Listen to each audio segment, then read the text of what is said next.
안녕하세요. 오늘도 사연 살롱을 찾아주셔서 감사합니다. 저는 결혼한 지 꼬박 3년 만에 이혼하고 현재는 5살 아들아이를 혼자 키우고 있는 워킹맘입니다. 이혼할 당시 아이는 돌이 지난 지 얼마 되지 않았을 때였는데 그래서 친정 도움을 불가피하게 받을 수밖에 없었어요. 당시 복직을 고민하고는 있었는데 남편의 잘못된 꼬임에 넘어가 복직 기회를 놓쳤거든요. 그리고 그 일은 지금 생각해도 너무 분해서 남편과 그 식구들을 미워하며 지내고 있는데요. 누가 그러더라고요. 미워하는데 소중한 인생 쓰지 말라고요. 하지만 미움도 너무 심하면 스스로 멈추기가 힘이 드는데 저는 이렇게 사연을 씀으로써 미워하는 마음을 좀 내려놓고 싶은 마음이네요. 그럼 지금부터 짧았지만 거지 같기만 했던 제 이혼 사연을 소개해 볼게요. 저와 남편은 같은 대학 동아리 선후배로 처음 알게 된 사이였어요. 그때는 그냥 선배고 후배고 별 감정 없이 지냈었는데 졸업 후 우연히 사회에서 다시 만나 전에 없던 감정을 싹 틔우게 된 케이스였죠. 그리고 그렇게 붙은 스파크는 대단했는데 인정하기 싫지만 제가 많이 남편을 좋아했어요. 전에는 그냥 후배 잘 챙기는 선배라고 생각했는데 연애 대상으로 만나보니 남편은 요즘 보기 드문 매너가 아주 훌륭한 사람이었어요. 늘 먼저 저를 챙겼고 차에 탈 때 차 문 열어주고 혹여 제가 부딪힐까 끝까지 손을 놓지 않았는데 제 주변에서도 감탄할 정도로 남편은 무의식 중에도 매너가 참 좋았어요. 그러니 연애를 하는 동안에 늘 에스코트를 받는 기분이 들어 좋았는데 사실 그동안은 그런 대접을 받아보지 못했어요. 그 이유는 제가 주로 저를 좋아해주는 남자를 만나기보다 제가 좋아하는 남자를 만나 제가 더 무언가 해주지 못해 안달이었는데 남편은 확연하게 달랐어요. 심지어 좋아하기는 내가 더 좋아하는 것 같은데 남편은 늘 제가 자존심이 상하는 일이 없도록 배려를 해줬고 저는 그런 배려가 너무 좋아서 연애 1년 만에 이 남자라면 결혼할 수도 있다는 생각을 하게 되었죠. 그즈음 제 친구들이 무슨 약속이라도 한 듯 하나 둘 시집을 가기 시작했는데 괜히 부럽더라고요. 그리하여 저희는 짧다고 하면 짧은 2년 만에 결혼을 하게 되었는데요. 그냥 이 남자를 놓칠까봐 서둘러서 하게 됐어요. 그만큼 제가 남편을 좋아했던 거죠. 그리고 저보다 3살이 많았던 남편은 나이도 있었고 제가 결혼 이야기를 꺼냈을 때 그 말을 기다렸다는 듯 반겼는데 그러니 더 시간 끌 이유도 없이 결혼까지 스피디하게 진행했어요.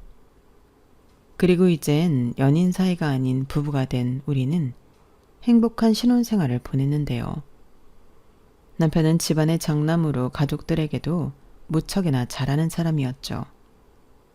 심지어 결혼해 생긴 장인 장모에게도 참 잘했는데 그래서 저희 부모님도 남편을 많이 좋아했어요. 특히 저희 아빠가 아들 같은 사이를 얻었다며 정말 많이 좋아하셨는데 저희는 딸만 둘인 집이라 아빠가 늘 아들 타령을 했어요. 그래서인지 사위를 아들처럼 생각하고 싶어 했는데 그에 반면 시댁은 저보다 더 2살이나 더 어린 시누이가 있었어요. 그러니까 시댁은 1남 1녀남매가 있었는데 시누는 뭐랄까 같은 여자가 봐도 좀 위태위태해 보였어요. 왜 그냥 하루만 사는 사람들 있잖아요. 딱히 시집을 가고 싶어 하지도 않았고 그렇다고 일 욕심도 없어서 조금만 힘들어도 회사를 그만뒀는데 다행이라고 해야 할까요? 인물이 반반해서 신우를 쫓아다니는 남자들은 많았어요. 그러니 그 남자들이 자발적으로 지갑을 열어 신우 생활비를 대주다시피 했는데 신우도 딱히 싫은 티를 내지 않더라고요. 다만 시부모님은 저거 저러다 덜컥 애라도 만들어 오면 어쩌나. 나는 맨날 전전긍긍한다 라며 걱정이 많으셨는데요. 처음엔 제가 무슨 말을 들은 건가 깜짝 놀랐어요. 아무리 자기 딸이 날라리처럼 남자들 만나노는 걸 좋아해도 이렇게 대놓고 덜컥 임신하고 올까봐 걱정스럽다고 하진 않을 텐데.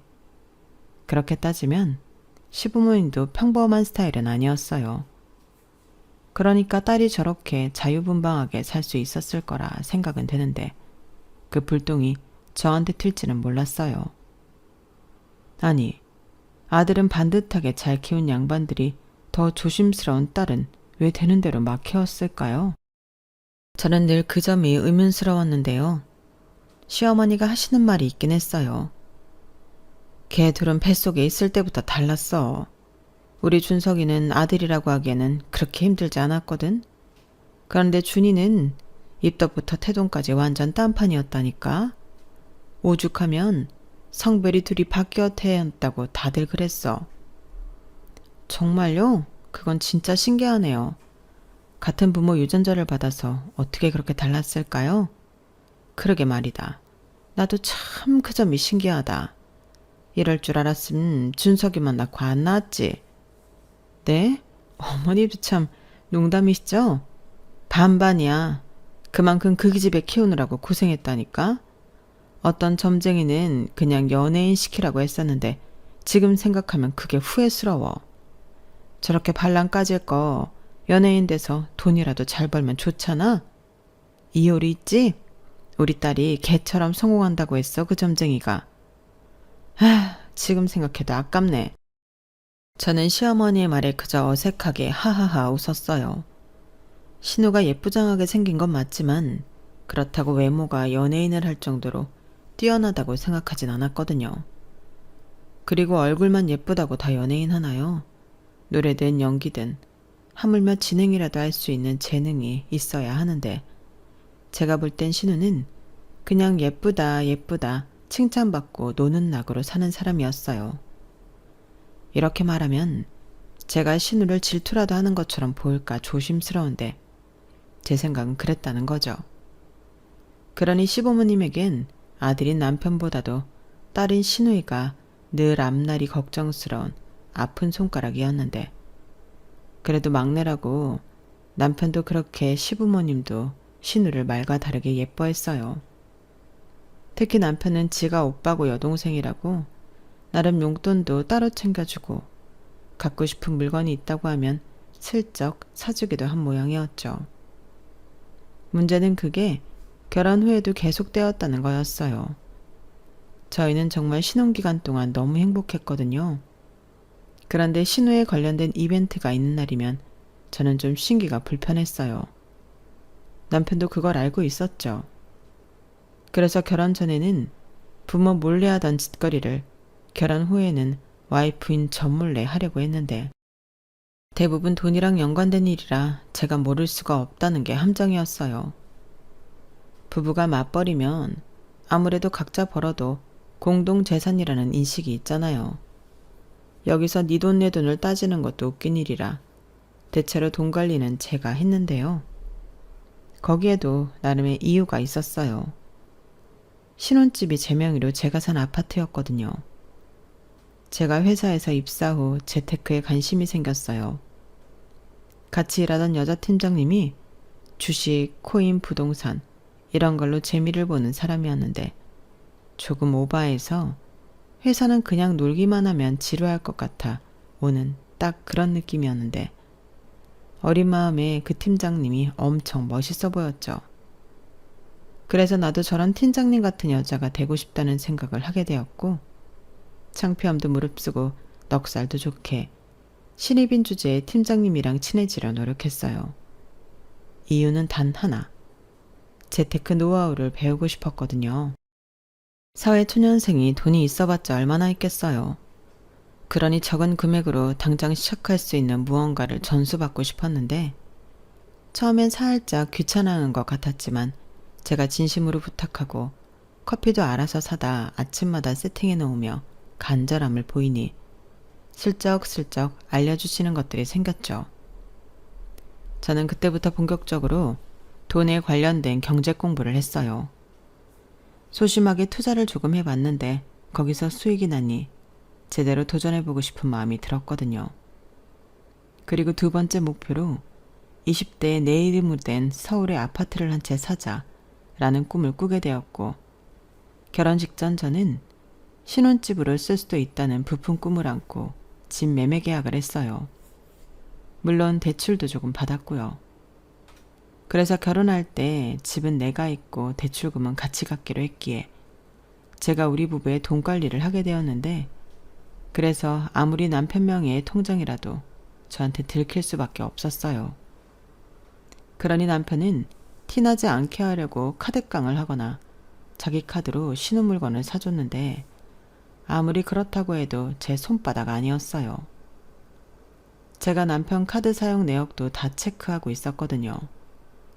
물론 남편 몰래 하고 있었기 때문에 본인은 몰랐을 테지만, 남편이 어디에 카드를 긁고 다니는지 저는 궁금했기에 카드 내역을 보는 걸 멈출 생각이 없었죠. 그리고 사용처와 금액이 유달리 튀는 것들은 거의 100% 신우한테 들어간 것들이었는데요. 처음 몇 번은 눈 감아줬지만 카드 대금이 나날이 불어나 저는 말하지 않을 수가 없었어요. 자기야, 자기 카드로 아가씨 뭐 자주 사줘? 카드값이 계속 많이 나와. 사용처도 전부 백화점 아니면 아울렛인데 여긴 언제 갔다 온 거야? 이렇게 물었는데 남편은 화들짝 놀랐어요. 그리고는 기분 나빠하듯 내역까지 확인한 거냐며 정색을 했는데 제가 그랬죠. 그럼 카드값이 계속 많이 나오는데 내가 확인을 안 해? 도대체 어디에 긁고 다니는 건지 알아야지. 근데 사용처가 자기가 다닐 만한 곳이 아니잖아. 이렇게 말했어요. 사실 제가 이렇게 물으면 남편이 정색하고 뭐라 할 줄 예상했었거든요. 그래서 더 적반하장으로 밀어붙일 요량이었는데 역시나 남편은 아무 말도 하지 못했어요. 자기도 찔리는 구석이 있으니 강하게 말하지 못했던 거죠. 그리고 제가 선심 쓰듯 지금까지 일은 넘어갈 테니 다음엔 이런 일이 없게 하라고 하니 남편은 그제야 미안하다고 앞으로는 이런 일이 없는 것은 물론이고 자기가 개인적 돈이 아닌 가족에게 돈을 써야 할 때는 아내인 저와 상의하겠다고 약속했어요. 저는 남편의 그런 약속을 믿었기에 그 일은 그렇게 넘어갔는데, 그래도 좋은 아들, 좋은 오빠는 어디 가지 않더군요. 한 번은 신우가 생일이었는데 아주 이 기집애가 지 오빠한테 제대로 뜯어낼 생각인 건지 자기 생일이라 갖고 싶은 것도 많고 친구들 불러 좋은 데 가서 파티도 하고 싶다며 노골적으로 돈을 좀 넉넉히 달라고 하더라고요.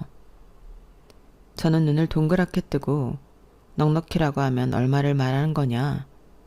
남편이 말하기도 전에 나서서 정리를 하려고 했는데 신우는 굉장히 언짢은 얼굴로 저를 쳐다봤어요. 분명 아무 말도 하지 않았지만 얼굴이 네가 왜 나서냐 딱 그런 얼굴을 하고 있었죠. 게다가 아들 주머니는 쉽게 생각하던 시어머니도 이런 날 오빠가 동생 챙기는 거지. 너도 참 그렇다. 네가 우리 준석이한테 뭐라고 해서 요즘은 준이 쟤도 지 오빠 찬스도 잘 못 쓴다고 하던데 생일까지 못 챙기게 하려고? 그건 아니지. 라고 나서며 저에게 핀잔을 주셨는데요. 남편은 그게 기회라고 생각한 건지 지갑을 꺼내서 가지고 있던 현금을 모두 신우에게 줬어요. 5만 원짜리가 6장이었는데 기가 막혔죠. 그래도 10장이 들어있었으면 그걸 다 줬을 텐데 그게 어디냐. 저는 애써 좋았던 분위기를 망칠까 허벅지를 꼬집어가며 참았는데 30만 원 정도는 오빠가 용돈을 줄 수 있는 거 아니냐 라고 생각하실 수도 있겠지만 제가 벌써 신우한테 생일이라고 20만 원을 따로 봉투로 해줬기 때문에 저는 그게 지나치게 많다고 생각했어요. 막말로 저희가 월 1,000만 원씩 버는 사람들도 아니고 시부모님도 아닌 신우 생일인데 20만 원이면 충분하다고 생각했거든요. 그런데 제 예상을 깨고 50만 원이나 주게 된 꼴이니 다다음 시어머니 생신날은 어떻게 해야 하는 건지 짜증이 났고 남편한테 앞으로는 현금을 그렇게 많이 갖고 다니지 말라고 단도리를 했었죠. 저희 남편이 제가 카드 내역을 본다는 사실을 알고 난 이후부터 카드 대신 현금을 쓰기 시작했거든요. 그리고 그걸 알았을 때는 그것도 나쁘지 않다고 생각했는데 제 생각과는 다른 문제가 있었어요. 남편은 늘 지갑에 두둑하게 현금을 뽑아 갖고 다녔는데 따로 기록을 하는 것도 아니라서 어디에 얼마나 쓴지도 모르고 있더라고요. 그래서 계속 저 모양이면 그냥 내가 100만 원씩 한 달 용돈을 주는 게 맞지 않나 고민을 하고 있었는데 당시 남편 월급은 400만 원이 조금 넘었어요. 그러니까 제 기준에는 100만 원도 사실 많이 주는 거였는데 결혼 후 보니 남편 씀씀이가 생각보다 크다는 게 문제였어요. 게다가 자기 가족들 만나면 이렇게 뜯기고 저렇게 뜯기고 거기에 더해서 자기가 기분까지 내면 100만 원은 하루면 다 쓰는 돈이었는데 어떤 와이프가 그걸 좋아하나요? 당연히 저도 싫었죠. 그래서 좋았던 신혼생활 중에도 돈 문제 때문에 푸닥거리는 몇 번 했었는데 문제는 그게 잘 고쳐지지 않았다는 거였죠. 그러던 중 저는 임신을 했고 가족 계획하에 한 임신이라 저는 최대한 쓸 수 있는 육아휴직과 재택근무를 신청했는데 제가 하는 일은 재택근무가 가능한 일이었어요. 그래서 아이가 태어나도 출근하지 않고 집에서 어느 정도 업무를 볼 수 있었는데요. 문제는 회사 내 인식이었어요. 어쩌다 한번 쓰는 거면 몰라도 아예 출근을 하지 않고 1년가량 재택근무를 하려고 보니 말이 많은 거 있죠. 분명 사구에는 최대 1년까지 쓸 수 있는 걸로 되어 있었는데 그냥 보여주기식 규칙이었나 봐요. 그래도 그때는 임신을 한 뒤로 철판을 깔고 하는 데까지는 하려고 했는데 역시나 아이를 낳고 출산휴가가 끝난 뒤 육아휴직 할지 재택근무를 할지 고르라는 회사의 통보가 날아왔어요. 둘 다 순차적으로 쓸 생각이었던 저는 난감할 수밖에 없었죠.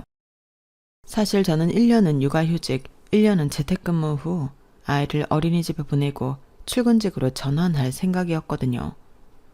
그런데 그런 제 계획을 꿰뚫어 봤다는 듯 회사는 호락호락하지 않았고 저는 일단 육아휴직을 쓰기로 했어요. 그리고 그 이후 문제는 남편과 상의를 하려고 했어요. 남편은 그때도 제가 하고 싶은 대로 하라며 남일처럼 말을 하는 거 있죠. 그래서 한 번은 짜증이 나길래 그럼 내가 시우 돌까지 육아휴직 쓸 테니까 자기가 시우 어린이집 갈 때까지 육아휴직 써. 자기네 회사도 육아휴직 쓸 수 있잖아. 이렇게 말했죠. 남편을 기겁을 하며 무슨 남자가 육아휴직을 써. 그러다 나 잘려. 이렇게 말했는데 어째 신혼 초반부터 저의 행복은 점점 증폭이 되는 게 아니라 내리막길을 걷는 것만 같았어요. 사실 그건 제 입장에서는 씁쓸한 일이었는데요. 저는 남편과 결혼하면 행복이 2배가 될 줄 알았거든요. 그런데 실상은 엉뚱한 일에 스트레스 받고 남편에게 때때로 서운함을 느끼는 날이 많아졌는데 처음에는 임신해서 호르몬 때문이라고 생각했어요. 하지만 그건 호르몬이 아닌 저의 상식에 기반한 가치관이었고 가족을 위한다는 게 내가 아닌 시댁 식구들이라는 생각에 불만이 무서운 속도로 쌓이고 있었어요. 아, 이래서 남편을 남의 편, 그냥 시댁 편이라고 하는 건가? 그런 생각이 들었는데 제가 막달이 되어 본격 출산휴가와 육아휴직에 들어갈 즈음 놀라운 소식이 들려왔어요. 아니 글쎄 무슨 일이 있었는지 남자친구가 없어서 외롭다고 푸념하던 신우가 갑자기 결혼을 한다는 거예요.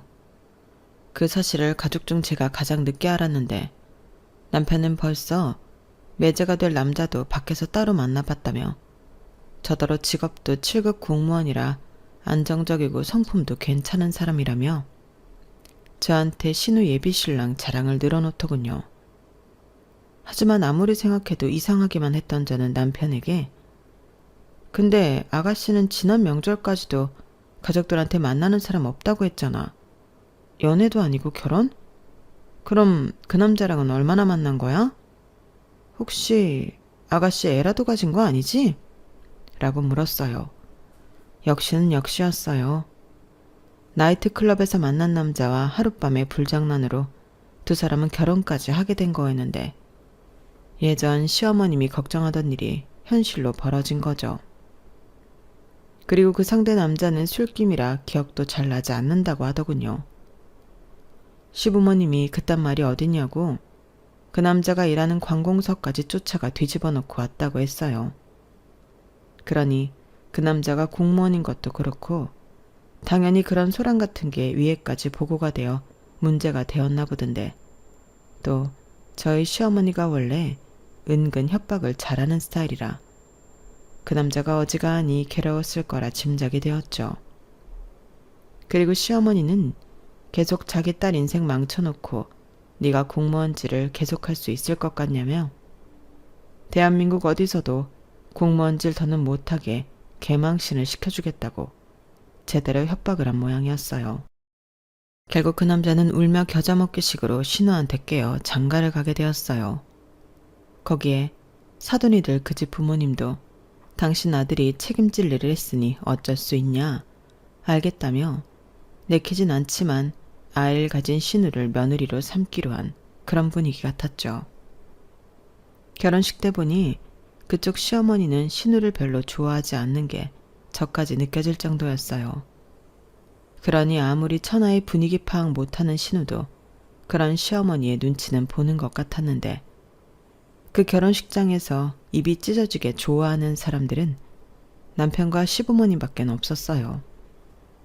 그도 그럴 게 우리 쪽 친척들도 놀기만 좋아하는 신우가 무슨 재주로 9급도 아닌 7급 공무원을 낚았냐며 감탄을 자아냈는데 시부모님은 그 모습에 더 어깨가 으쓱하신 것 같았어요. 그런데요. 출산일이 임박했던 저는 오늘 당장이라도 진통이 올 수도 있는 상황 속에서 치르는 신우 결혼식이 마냥 달갑지만은 않더군요. 그래도 어쩔 수 없이 참석은 했지만 기분은 별로 좋지 않았어요. 서 있는 것도 불편하고 앉아 있는 것도 불편한데 주변에는 온통 신경 써야 하는 사람들 뿐이니 죽을 맛인 거 있죠. 하지만 남편은 자기네 식구들 챙기느라 그런 자기 와이프를 챙길 생각을 전혀 하지도 못했고 저 혼자 외롭게 끙끙 앓으며 식은땀을 흘렸는데 그래서 신우 결혼 사진 속에 저는 혼이 거의 빠진 모습이었어요. 그런데 나중에 시어머니가 사진 속 제 표정이 썩어 있다며 뭐라고 하셨는데 기가 막혔죠. 그리고 저는 정확히 이틀 뒤 아들 시우를 낳았는데요. 각오는 했지만 지옥의 문이 열렸어요. 조리원에 2주 있는 사이 신우는 신혼여행도 다녀왔고 집들이도 모두 마쳤다는데 뭐 말로는 언니 어떡하죠? 아무래도 언니 조리원에 있는 동안 집들이를 해야 할 것 같은데 미안해요. 대신 우리는 나중에 좋은 데 가서 밥 먹어요. 라고 말뿐인 사과를 했는데 지도 저도 별로 아쉬운 마음은 하나도 없었죠. 그렇게 저는 어차피 육아휴직이 바로 시작이 되는 터라 신생아와 초보 엄마의 어설픈 육아가 시작되었는데요. 애도 울고 저도 울고 매일 장난이 아니었어요. 하루 16시간씩 컴퓨터 키보드를 쳐도 멀쩡했던 제 손목은 2달 만에 망가져버려서 주말이면 한의원에 출석해야만 버틸 수 있는 지경이 돼버렸거든요. 거기에 아들이라 그런지 몸무게도 무섭게 늘어나 안을 때마다 힘이 들었는데 제가 잘못 기를 들인 건지 아이는 등에 센서라도 달린 듯 바닥에 내려놓으면 울어서 늘 안고 다녔죠. 그래도 남편도 도와준다고 애는 많이 쓰긴 했는데 유감스럽게도 큰 도움은 되지 않았어요. 다른 집 아빠들은 그렇게 육아에 도움이 많이 된다고 하던데 이 인간은 의욕만 실력을 앞설 뿐 일만 배로 만들어주는 최악의 육아동지였다니까요. 그러니 아들아이 1년 동안은 순전히 제가 저를 갈아 아이를 키웠는데 그때 깨달았어요. 엄마는 아이를 낳는다고 되는 게 아니라 키우면서 된다는 걸요. 저희 아기가 돌이 되어 갈 즈음 제가 힘들게 간 그 길을 신우도 걷고 있었는데요. 그 집은 시어머니가 거의 매일 출근해서 애를 본다 하더군요. 신우는 딸을 낳았는데 그 딸도 순하지는 않아서 어지간히 애를 먹인다고 하더라고요. 게다가 밤낮이 바뀌어 밤이면 그렇게 울어제낀다고 했는데 그때 처음으로 신우가 짠하게 느껴지던 것 있죠. 하지만 이내 그 시간이 지나면 좀 철이 들겠구나 그런 생각도 하는 저였는데 그땐 몰랐어요. 아무 상관없다고 생각하던 신우의 딸이 제 이혼에 큰 영향을 미칠 줄을요. 저는 아들 시우의 돌잔치를 끝으로 복직을 고민하고 있었어요. 더 이상 육아휴직은 쓸 수 없었고 사직이냐 복직이냐 선택을 해야 했는데 당연히 제 선택은 복직이었어요. 하지만 이제 돌이 지난 어린아이를 어린이집이라는 곳에 보내려고 하니 그것도 영 마음이 놓이지 않았는데 1년 동안, 아니 뱃속에 있을 때부터 떨어진 적이 없던 모자지간이라 그런지 제 마음은 매일매일이 우울함 그 자체였어요. 그래서 솔직히 주변 식구들을 잘 챙기지 못했는데 그때 저희 친정 아빠가 크게 아프시다는 것도 나중에 알게 되어 너무 죄송했어요. 여동생이 아빠가 말하지 말라고 해서 말을 못했다고 했는데 그래도 눈치를 채지 못한 제 잘못 같아 한동안 마음이 좋지 않았거든요. 그리고 저는 신우가 그새 이혼을 했다는 것도 몰랐는데요. 사실 그게 더 충격이긴 했죠. 그 뒤를 제가 의일지 모르고 저는 막연하게 결혼한 지 얼마나 됐다고 벌써 이혼을 했어? 그리고 애는 그 어린애를 어떻게 키우려고? 그렇게 오지랖을 떨며 남의 일처럼 생각했는데 그건 결코 남의 일이 아니었어요. 물론 신우가 남이 아니니 남의 일이 아닌 건 맞긴 한데 그 불똥이 저한테 튈 줄 몰랐던 거죠. 그리고 한 번은 지나가는 말로 제가 아들 시우를 보며 이 어린 걸 어떻게 두고 회사에 가지? 라고 한 적이 있었는데 그때 남편이 그러는 겁니다. 그럼 복직하지 말고 이참에 우리 둘째 가질까? 우리 원래도 애는 둘 정도 낳자고 했잖아. 저는 솔직히 그 말에 조금 놀랐어요. 왜냐하면 육아에는 전혀 도움이 되지 않는 남편이 할 소리가 아니라고 생각했거든요. 모르긴 몰라도 고만고만한 아이 둘을 키우는 건 쌍둥이를 키우는 것과 다르지 않을 것 같았는데 그때 남편은 본격적으로 저를 설득하려 마음을 먹었는지 또 이렇게 말했어요. 자기야, 생각해봐. 또 잘 다니다 둘째 가질 쯤 회사에 또 육아휴직 쓴다고 하면 그때 가서는 눈치가 안 보일까?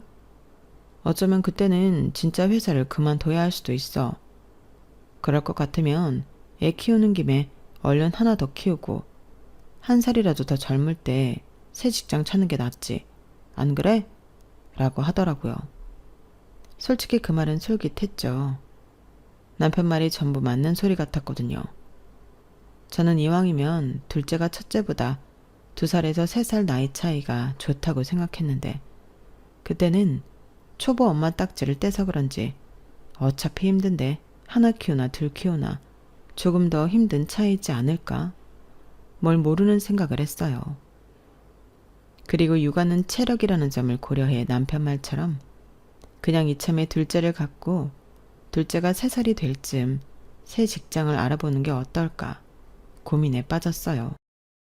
그 기간 동안 저는 자격증도 따고 해보고 싶은 것도 많았어요. 그리고 그때는 지금 하는 일이 아닌 다른 일에 도전하고 싶다는 생각을 했는데 남편이 그래도 가장으로 능력이 없는 사람이 아니니 그래보자 하는 생각이 들었죠. 어차피 저희는 그때 집 대출금도 다 갚아 집 걱정도 없었는데요. 생각을 바꾸니 둘째를 안 가질 이유가 없었어요. 그래서 남편에게 그럼 그러자고 회사에 사직서도 내고 둘째 계획을 세웠는데요. 모든 합의가 끝났음에도 한 달이 넘도록 남편은 저와 잠자리를 할 생각이 없더군요. 저는 이상하고 답답해서 짜증이 났어요. 지금 뭐 하자는 거야? 마음이 바뀌기라도 했어? 둘째 갖자고 해서 사직서까지 냈는데 누가 마음 바뀌었대. 그냥 나는 좀 생각을 해보려고 했던 거야. 생각? 이제 와서? 지금 사람 가지고 놀려? 그래, 후회 안 하지. 나중에 나 때문이라고 나 원망하면 안 된다. 그때 알아차려야 했어요. 솔직히 둘째를 가졌다고 애 아빠인 남편을 원망할 일이 뭐가 있겠어요. 그런데 남편은 그렇게 말하고 다음날 갑자기 신우아이를 데리고 왔는데 아주 입이 귀에 걸렸더라고요. 저는 왜 갑자기 조카를 데리고 왔냐 물었는데 그때 남편이 뭐라고 한 줄 아세요? 그 애가 저희 둘째라는 거예요. 진짜 황당해서 말이 나오지 않았는데 이 인간은 저더러 혜진이 우리 호적에 올려서 우리 둘째를 키우자. 이왕이면 남매가 좋잖아. 자기 힘들게 또 임신하고 출산 안 해도 되고 준이는 혼자면 새 출발할 수 있고 이거야말로 진짜 좋은 생각 아니야? 남도 아니고 내 핏줄이잖아. 그럼 자기도 우리 딸로 키울 수 있지 않아? 이러더라고요. 정말 미친 개소리 아닌가요? 지 핏줄이니까 괜찮다. 근데 그 애는 제 핏줄은 아니잖아요. 제가 왜 신우의 애를 제 딸로 키워야 할까요? 저는 멍멍이 짖는 소리 그만하라고 있는 힘껏 소리를 질렀어요. 지금 나더러 네 동생 자식 키우라고 회사도 사직서 쓰게 했어? 너 돌았냐? 제정신이야? 그래놓고 나한테 나 때문이라고 원망하지 말라고 했어? 저 말을 할 때는 저는 거의 제가 아니라 제 안의 악마가 모습을 드러낸 듯 정신이 혼미할 정도였는데 남편은 처음 보는 제 모습에 겁을 먹은 듯 보였어요. 남편 품에 안긴 시조카는 자지러지게 울고 다행히 저희 아들은 친정에서 봐주신다고 데리고 갔는데 다행이었죠. 그리고 저는 이 문제를 하루빨리 해결하고 싶었는데요. 저는 제가 이렇게 정색을 하면 남편이 알아서 꼬랑지를 내리고 잘못했다고 빌 줄 알았어요. 그럼 다시는 이딴 소리 하지 말라고 단단히 일러두고 이 문제를 마무리하려고 했는데 남편도 무슨 생각인지 물러날 생각이 없어 보였어요. 그래서 문득 궁금해지더라고요. 그래서 남편에게 물었어요. 그 애를 우리 호적에 올리면 아가씨는 자기 애 없이 살 수 있대? 설마 자기 동생이 그렇게 해달라고 했니? 자기 새 출발하게? 저는 거의 악에 바쳤기 때문에 거의 악을 쓰듯 그렇게 남편에게 물었어요. 그러자 남편이 잠시 우물쭈물 하는 듯 했는데 신우가 이혼을 한 이유가 있었더라고요. 저는 둘이 뭔가 안 맞아 이혼을 한 줄 알았는데 신우는 일방적으로 이혼을 당한 거였어요.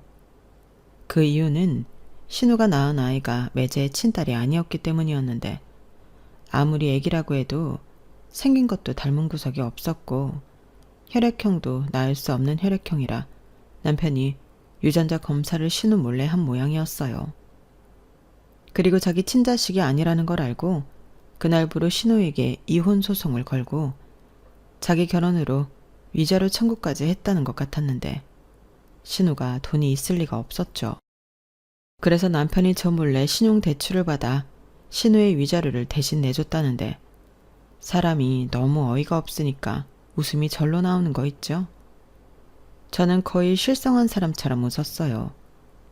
그리고 이렇게 된 거 지금 다 까라고 나중에 나오면 나도 네가 나 속인 걸로 이혼소송 걸겠다 하니 남편은 신우 결혼할 때도 자기 상여금을 빼돌려 신우 결혼 비용에 보탰다고 했는데 안 그래도 제가 상여금 나올 때가 한참 지났는데 올해는 왜 안 나오냐고 물은 적이 있었거든요. 그런데 그 돈을 저랑 상의도 없이 홀랑 신우 밑으로 털어 넣었다는데 더 들을 것도 없었어요. 저리 자기 동생을 너무 사랑해 자기 인생도 자기 돈도 다 갈아 넣겠다는 남자를 제가 어떻게 감당하나요? 특히 신우의 애를 대신 지켜주는 건 참 막말로 그 애가 마지막이라고 누가 보장할 수가 있겠어요. 나중에 시어머니가 이 사실을 알고 진짜 애 아빠는 누구냐고 거의 신우를 죽일 듯 몰아세웠어요. 신우는 울면서 모른다고 했거든요. 그러니까 그렇게 하룻밤 잠자리를 나눈 남자가 한둘이 아니라는 건데 저는 그런 신우를 감싸는 남편을 이해하고 싶지 않았죠. 남편 말로는 자기라도 감싸지 않으면 자기 동생이 잘못된 선택이라도 할까 겁이 나서 그런다고 하는데 저는 그것도 개소리라고 생각합니다. 그럴 용기가 있는 사람이면 충분히 자기 아이 책임지고 살 수 있죠. 그런데 이렇게 자기 오빠 편에 자기 자식을 떠맡는 사람이 무슨 마음가짐으로 그런 어마무시한 결심을 하겠어요. 물론 남편은 자기 동생은 무조건 아니고 자기가 자기 동생 인생이 하도 가여워 조카라도 걷어주려 했을 뿐이라고 했는데 저는 믿음이 영 가지 않았죠. 또 설령 그게 사실이라고 해도 더 싫으면 싫었지 마음이 바뀌지 않았는데요. 저는 하나하나 양파가 까지듯 남편이 저를 속였다는 사실에 이혼을 결심했거든요. 솔직히 이런 상황에서 이혼하지 않으면 제가 등신 아닌가요? 그래서 저는 하루라도 빨리 복수를 하고 싶은 마음이었는데 그래서 합의 이혼할 생각 없고 할 수 있는 한 탈탈 털어 남편에게 제대로 한 방을 먹여줄 생각이었어요. 어차피 사직서도 써서 시간도 많고 퇴직금도 들어와 돈도 있었는데 시간과 돈 있는 여자가 복수를 다짐하면 얼마나 무서운지 알려주고 싶었다랄까요. 그래서 저는 바로 이혼 전문 변호사를 찾아가 상담했고 남편이 저를 속인 점 그리고 혼인 기간 동안 저와 저희 아들이 아닌 본가 식구만 챙긴 점을 들어 정신적 피해 보상금까지 요구했는데 이혼 소장을 받은 남편은 난리가 났어요. 제가 일부러 소장을 회사로 보냈는데 근무 시간 중간에 허겁지겁 달려와 빌더라고요. 저는 그 사이 남편 짐을 야무지게 싸서 현관 밖에 내다 놨는데 그 순간만큼은 집이 제 거라는 것이 너무나도 다행스럽게 느껴졌어요. 남편은 자기가 생각이 짧았다고 신우애를 호적에 올리자는 건 취소하겠다고 하면서 이후부터는 신우와 거리를 두겠다고 했는데 저는 걔가 똥을 끊지 오빠가 어떻게 동생을 멀리하겠냐고 그냥 나랑 멀어지자고 했죠. 저는 이미 마음이 굳어버렸기 때문에 1도 미련이 없었거든요. 그러자 남편은 어떻게 그럴 수 있냐고 우리가 사랑했던 시간을 떠올려 보라고 했는데 미안하게도 제 마음은 신기하게 돌아서 버렸죠. 이래서 어른들이 정 떨어지면 뒤도 돌아보지 않는다고 한 건지 그냥 남편 얼굴 보는 것도 아니 목소리 듣는 것도 싫었는데 남편은 집 밖에 한 발자국도 나가지 않겠다며 버티더군요. 저는 하는 수 없이 친정 식구들을 불렀어요. 아빠는 아프시니까 오지 말라고 했는데 이번 일로 저희 아빠도 화가 많이 나셨는지 큰아빠, 삼촌 죄다 끌고 오셨는데 저희 친정아빠부터 친가 식구들이 운동을 한 사람들이라 몸도 좋고 힘도 세거든요. 그래서 남편은 저항도 제대로 해보지 못하고 거의 맥없이 짐짝마냥 번쩍 들려서 쫓겨나게 되었어요. 저는 그 길로 비밀번호도 바꿔버렸어요. 그뿐만이 아니라 계속 집에 찾아와 사람 귀찮게 할 것 같아서 아들 시우 데리고 친정으로 갔는데요. 남편도 어쩔 수 없이 변호사 선임의 소송을 벌였죠. 남편은 끝까지 이혼은 원하지 않는다는 주장을 펼쳤는데 저는 또다시 남편의 지나친 가족 사랑으로 피해를 볼 것이 무서워 더는 결혼 생활을 지속할 수 없음을 호소했어요. 그리고 남편이 저 몰래 돈까지 신우한테 썼다는 점도 용서가 되지 않는다고 했는데 결국 판사님은 제 손을 들어주셨죠. 대신 집 대출금을 남편도 같이 상환한 부분이 있으니 남편이 저 몰래 시댁 가족에게 돈을 해주는 건 더는 물을 필요가 없다고 했는데 대신 양육권은 저희가 있으니 저희 아들이 성인이 될 때까지 양육비 100만 원을 매달 지급하게 되었어요. 그에 반면 피해 보상금까지 바라는 건 과하다는 판결이었어요. 그건 저도 어쩔 수 없었죠. 대신 남편이 몸만 집에서 나가고 매달 양육비를 지급한다는 점을 들어 그냥 거기서 이혼 재판을 마무리 지었는데 남편은 끝까지 제 바지가랑이를 붙들고 매달렸어요. 그러게 이럴 걸 왜 그런 강 큰 생각을 했는지.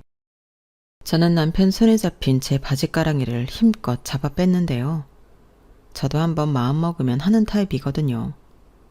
그러자 이번에는 시부모님과 신우까지 찾아와 잘못했다, 미안하다, 돌아가며 저를 붙잡으려 했는데 시부모님은 아무래도 제 아들 때문에 그랬던 것 같더군요.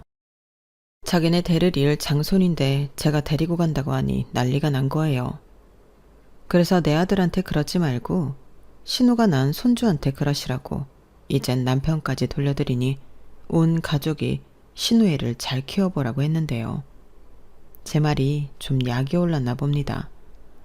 시어머니가 갑자기 자기 옷을 막 벗고 머리도 풀고 쌩 난리가 났는데 사람들이 다 쳐다보고 난리도 아니었어요.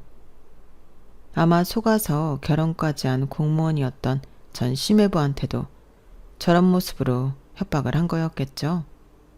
하지만 저는 그 모습에 쫄지 않고 바로 112에 신고를 했는데 역시 경찰을 부르니 언제 그랬냐는 듯 다시 옷을 주워 입고 멀쩡한 사람으로 돌아오더군요.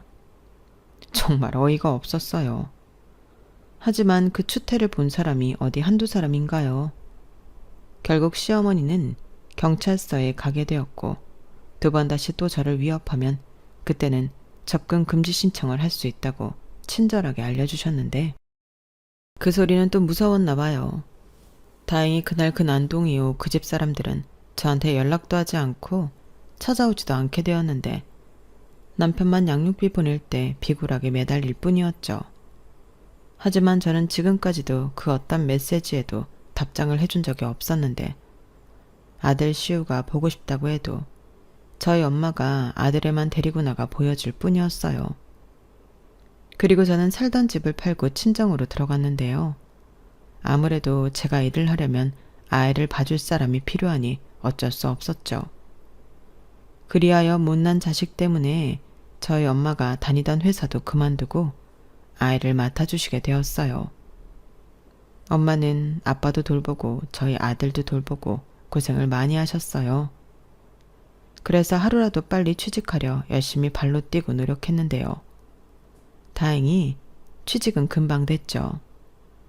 전에 다니던 회사에서 친하게 지냈던 팀장님이 소개해준 곳이 있었거든요.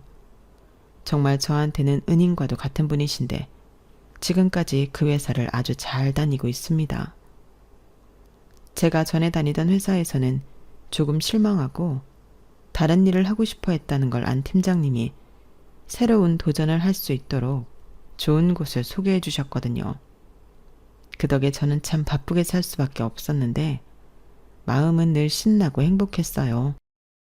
그리고 연봉도 전에 다니던 회사보다 많이 받았는데 월급의 절반 이상은 전부 엄마에게 드렸죠. 아무래도 제가 지금 가장 고맙고 신세지는 사람이 엄마인지라 저는 엄마의 잃어버린 월급을 찾아주고 싶었어요. 물론 엄마는 됐어. 내가 뭐 남도 아니고 내 손자 보는데 무슨 돈을 받니? 라고 했지만 저는 따박따박 엄마 통장에 돈을 보내드리고 있고 엄마가 잘 키워준 덕에 저희 아들을 건강하고 사랑스럽게 잘 크고 있답니다. 전에 살던 아파트를 팔 때 집값이 꽤 올라 차익도 봤는데 그래서 작년에 친정 바로 옆 아파트로 이사도 갔어요. 아무래도 저녁 시간만큼은 엄마가 푹 쉴 수 있도록 우리가 나가는 게 좋을 것 같았는데 아빠가 잘했다고 하더라고요. 다행히 아빠도 지금은 많이 건강이 호전되어 이젠 예전처럼 2분이 산책도 나가고 주말엔 가까운 곳에 나들이도 나가곤 하는데 부디 제가 더 열심히 벌어서 많은 효도를 할 수 있도록 저희 부모님이 오래오래 건강하셨으면 좋겠어요. 제 동생은 저를 보더니 결혼할 생각이 전혀 없다며 지금은 독일에 가서 공부와 일을 병행하고 있는데 본보기를 보여줘야 할 언니가 나쁜 영향을 끼친 건 아닐까 미안한 마음도 있지만 자기 인생 멋지게 살고 있는 동생 모습을 보면 아이러니하지만 제가 잘한 것 같은 기분도 드는데 어찌됐든 동생이 원하는 행복을 누렸으면 좋겠네요. 아울러 자기 가족만 끔찍했던 남편과 딸 하나 잘못 둬서 골치 아픈 그 집구석이 사는 동안 내내 소란스럽길 바라며 제 이야기는 여기서 마무리하도록 하겠습니다. 혹 제가 좀 지나쳤다 생각하시는 분들도 계실 수 있을 것 같아 사족을 좀 붙이자면 저는 그냥 그런 생각을 하는 남자랑 사는 게 싫었어요. 그게 이유라면 저에게 진짜 큰 이유인데 저는 제 선택을 후회하지 않습니다. 사실 후회할 게 하나도 없거든요. 회사 생활도 더 나아졌고 경제 사정도 더 좋아졌는데 제가 무엇을 후회하겠어요? 다만 우리 아들이 아빠 없이 자라 상처받고 힘든 일이 생길까. 그 점이 가장 큰 걱정거리인데 앞으로 제가 아빠 몫까지 더 열심히 살아야죠. 엄마는 강하다고 했으니 제 아들을 위해 진짜 강한 엄마가 되어보려 합니다. 그러니 저더러 잘했다 칭찬 많이 해주세요. 칭찬을 받으면 진짜 힘이 많이 날 것 같거든요. 그럼 이상 제 사연은 여기서 줄이겠습니다. 지금까지 제 이야기 귀 기울여 주셔서 감사드리고요. 항상 건강하시고 매일매일 행복하세요. 여러분들의 행복을 기원하면서 저는 이만 물러가겠습니다. 안녕히 계세요. 여러분, 사연 댓글에 응원과 현명한 조언 부탁드려요. 좋아요와 구독은 저에게 큰 힘이 됩니다.